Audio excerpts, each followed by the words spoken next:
So you're an innovator, working within legal services, and I think innovation is pretty much the buzzword now. Most firms have somebody who has that title of innovation, or they're responsible for change in an organisation. But one of the things we find is that's quite different from firm to firm, and people's experiences to getting there are quite different. I think it'd be really interesting to kind of understand, as an innovator, currently with Talbot's Law, what's innovation mean for you?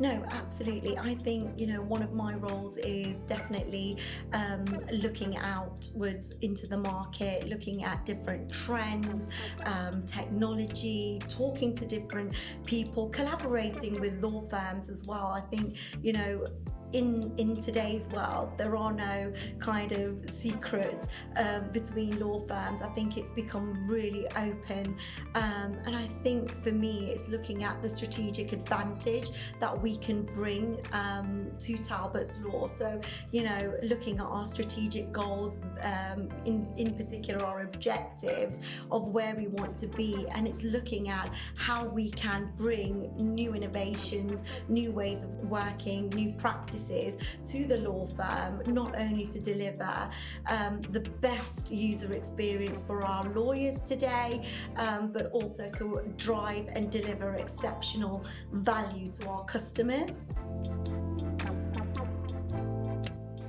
I think it's really interesting when you're approaching innovation, and a key part of that is getting the tech right and getting the people aligned to the tech, but also knowing what the right solution for your firm is.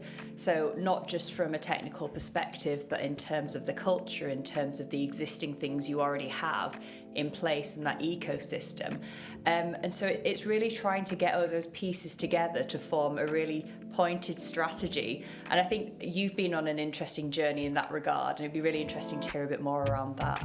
Yeah, absolutely. I mean, look, there is vast amount of technology today out on the market, and finding the right product, service is a minefield sometimes, can be.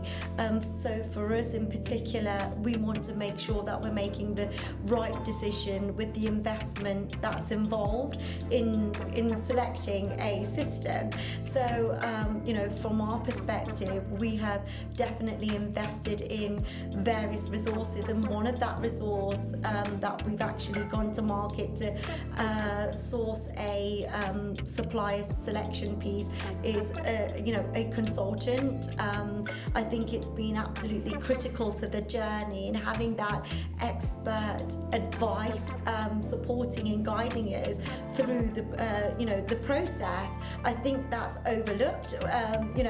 Many years ago, and I guess I talk from experience here, I used to be blown away by the sales patter, the demo, and this system can do X, Y, Z, and then off you go. Before you know it, you're signing a contract. But I think learning from experiences, we've really got to look at the products on the market, the actual requirement of what technology challenge we're trying to solve.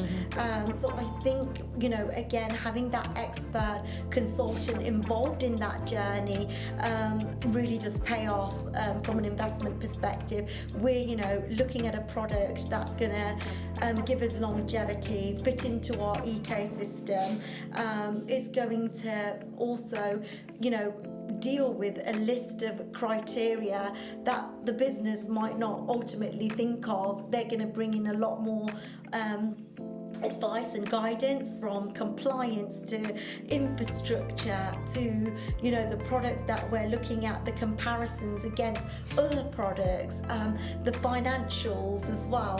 Sometimes you're looking at the ongoing maintenance costs, from licensing costs to building costs as well, and having different requirements or ad hoc things that you want to build in. So I think it's absolutely vital that we've got expert advice and guidance